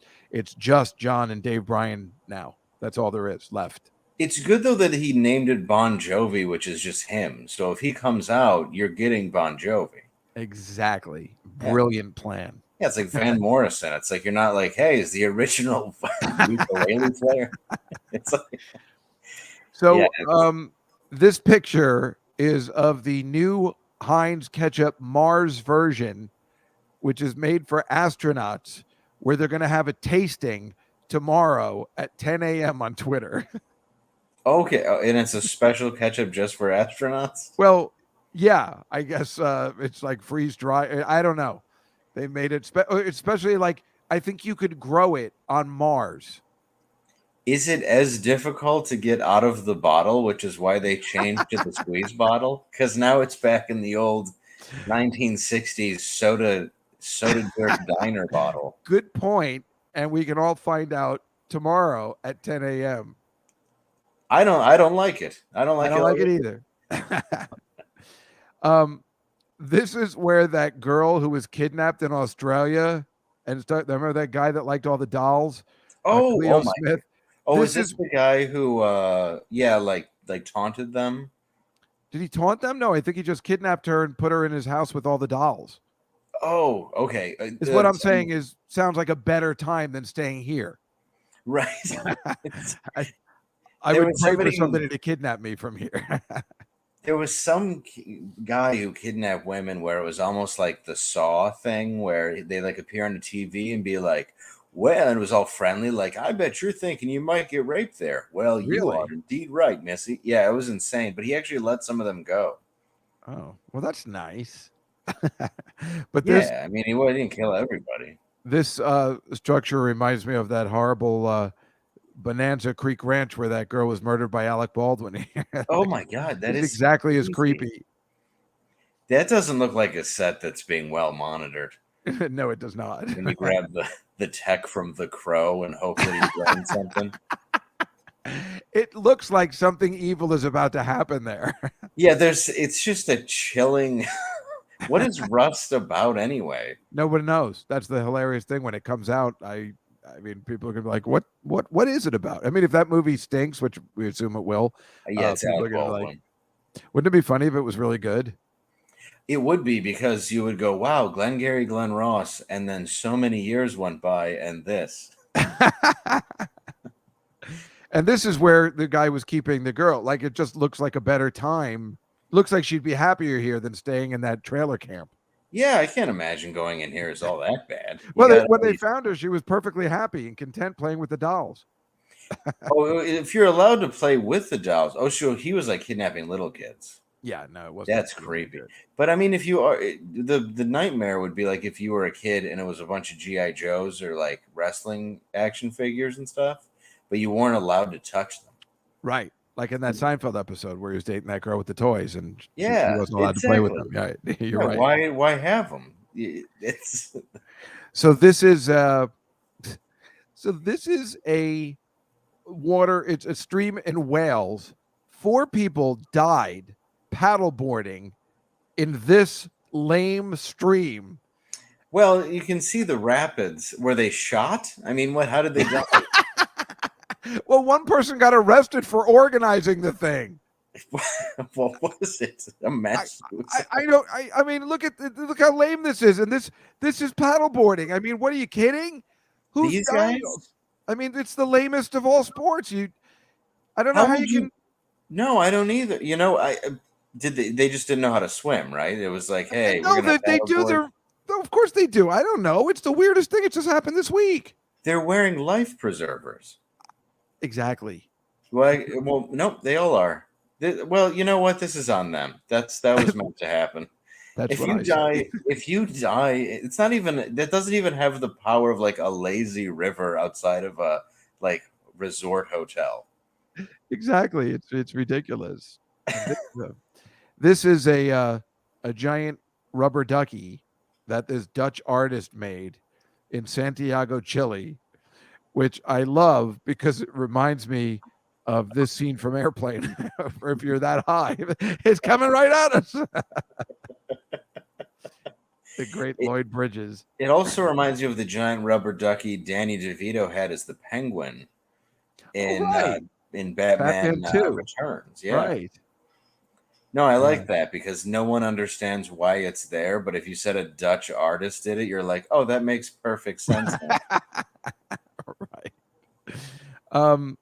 And this was the G20 summit, all the world leaders in Italy this week, and they took a photo, but the photo looks so ridiculous that it reminded me of the leaders of the Galactic Senate. Is this? Oh Lord, Jar Jar Binks! What a misstep. I can't watch any of those movies. The whole thing was ruined. Oh, I've seen every one, and they just don't work for me. I saw this with my dad like just before he died, and I can't take that back. Yep, I know. I have to have that memory of like, I'm sorry that 2 hours of your last few weeks on this planet was watching Jar Jar Binks. Yep, we all blame George Lucas for that. And this is some migrants that are stopping and resting on their way. They're in Mexico at a highlight court, and I thought it was. But do you know what highlight is? No. See, I used to bet on it with my grandmother. It's a sport that you can gamble on. This is highlight. Seen it, yeah. A giant wooden scooper with a ball, and there's teams. See here, they're the 8 team, and that's the 3 team, and this is how sad it is. Is this where you would bet with your grandma? Like you would go to a casino that had this? It didn't even have to be in a casino back then. It was in Florida, and they had just a highlight court. Yeah, and it was just like betting at the racetrack. Was it as exhilarating as betting on shuffleboard? No, it was a little bit better because it was exciting because we could. But this is how sad it was for sure. But look who loved highlight back in the 70s when I was going there. John Travolta. Oh, look at that. Boy, he's been repressing that for some time. He's a huge highlight fan. Yeah, loves it. Loves a nice hard highlight paddle. What was that woman holding? Was she holding a bag of urine for real? Did you see that? Wait, what are you talking about? The original photo. The original highlight with the migrants. Oh, right there? Yeah. I hope not. It looks like a bag. I'm just being honest. You're I don't right, know why you it would does. save it, but why would you have lemonade or Kool-Aid? That doesn't make sense. In a either. plastic bag, exactly. Yeah. Ugh. They probably didn't want to mess the highlight, whatever it's called, cord up. Yeah, see, this is the betting slip that you do to highlights, just like the racetrack. You bet a trifecta, and you take your chances. We used to play all the time with my grandmother. They had it in Connecticut too. It was big in Connecticut and Florida. Okay, were you going Mazza or Yogi? Who was your favorite of those two? Well, no, I think those are together. You bet 2. Okay, I remember Pardo was always doing roids. I remember he got disqualified. But you would bet 2, 7, 3, just like at a track, and hope that they win the most. Whoever gets the 7 points. It's the stupidest. Did you win? Yeah, I think we won a couple times, which is probably what caused my gambling addiction. Oh, I had one of those too. Oh, you did too? I still have it. I got into it for a minute, and boy. Yeah, I still have it. What do you think's happening here? Just a man watching another man get shaven by maybe a man in a mask. Yep. Yeah, because at first I thought it was maybe like a boxing thing or something, but it's the exact opposite. You have it right. It is actually the Mr. Handsome contest. Look at that. The Mr. Handsome contest in Venezuela. How do you pick just one? It's like exactly. Is there a betting sheet for this? And speaking of Mr. Handsome, look at that. There's your mustache. That's why when you mentioned it, I'm like, oh, I have a picture of that today. I was thinking about growing it back. Sorry. This is why I miss Tom Shalhoub's show, because he would put us on with the hottest Fox News girls on the planet. Yeah, like look at the size of her. I think is that Britt McHenry? Do you know? Remember? Yes, it is. Yeah, she used to do the show with Tyrus, and then and of course, Tom. and Britt McHenry went because I was on with her too, and I was like, Tom, are you getting hotter and hotter girls like as I come in? And of course, she goes during the Super Bowl. She's like, well, I'm not rooting for the Rams. And I'm like, why not? She goes, my old boyfriend is the coach. And I'm like, of course he is. Yeah, that's what he's pulling. That's what you expected the answer to be. Yes. I like that show too. I don't know if they still do it. He doesn't. He doesn't do the radio show anymore. That's a bummer. But here you are with Louder with Crowder. And This that's was weekday before mornings, right? A subscription you have to get? Monday through Thursday on the Blaze TV. This is one of my first appearances on it where I sat at the desk. And it's on Blaze TV every morning. You can watch the first hour on YouTube if we're not banned. We're usually banned. And How many hours is it?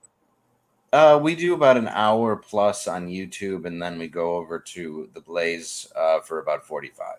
Oh, 45. Okay, yeah. It's cool though, because you get to do sketches and that sort of thing. Oh, that's awesome. Yeah, I see it's on 10 a.m., but the Mug Club, that's why I couldn't figure out if they were the same thing. But yeah, Mug Club on the Blaze is basically Louder with Crowder. Oh, okay. And Yeah, I'm that's just cool. and that was me as King Ralph. I like that you have a daily show in the morning. I think that's way cool. Dude, it really is. And it's interesting now because we're in such a polarizing climate, but I do just enjoy making like fun of everything in culture and media. So it's a good time, especially when you're writing sketch. Like you don't have to necessarily make it political. You can just kind of make something fun. Yeah. And that's what I love about it, is because to me, like SNL just, I don't know, it just isn't what I used to love about it. When Adam Sandler hosted, there were some great sketches though. But once in a while you get a decent sketch, but Yeah. this week was not horrible, but I know exactly what you're talking about. Anyway, Dave, we got to go, but just you will be in Kansas Thursday, Wichita, Kansas, the Cotillion, November 19th and 20th, Off the Hook Comedy Club, Naples, Florida, every weekday morning, Louder with Crowder on Blaze TV, but the first hour on YouTube. yes, that's correct. And go to YouTube, or you can subscribe to Blaze TV and watch it there. Beautiful. Thank you so much for coming on today and having a great time. Thank you for having me, sir. Always. Dave Landau, everybody. Thank you so much for joining us. Well, that is our show for today. Next week, we have a great array of guests. We will go back to the 7 o'clock making our pick. 6 o'clock, we have the lovely Marina Franklin, who is the best and hilarious.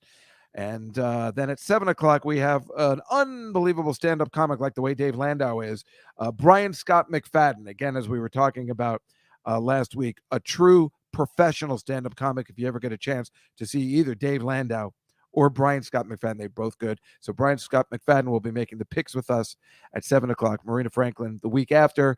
We will have Colin Quinn on the early thing, and Lenny Marcus later. And then finally on November 30th, to finish out the month, Gilbert Gottfried and Alex Sulkin from Family Guy. That's a great show.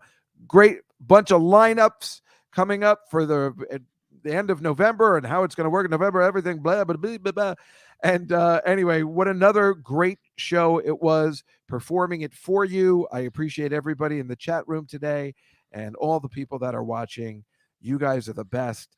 The Comedy Cellar, always come down. The Contender app, the Contender with the K, download it. Commercial-free sports talk all the time. We will see you next week here on the Comedy Cellar Football Show. Good night, everybody.